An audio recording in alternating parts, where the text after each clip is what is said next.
દર્શક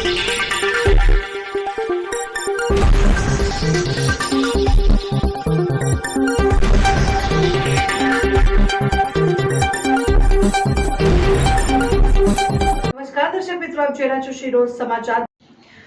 ગુજરાત માધ્યમિક અને ઉચ્ચતર માધ્યમિક શિક્ષણ બોર્ડ દ્વારા લેવાતી ધોરણ 10 અને 12 બોર્ડની પરીક્ષા હાલ ચાલી રહી છે, ત્યારે પરીક્ષાના તણાવમાં વિદ્યાર્થીઓ આવી જતા હોય છે। આવો જ બનાવ આજરોજ અંકલેશ્વરમાં પ્રકાશમાં આવ્યો હતો।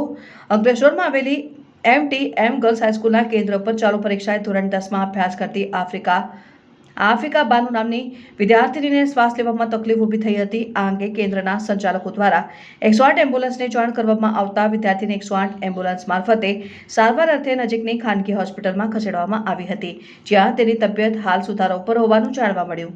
રિપોર્ટર મુકેશ વસાવા, સિનો સમાચાર ન્યૂઝ, અંકલેશ્વર।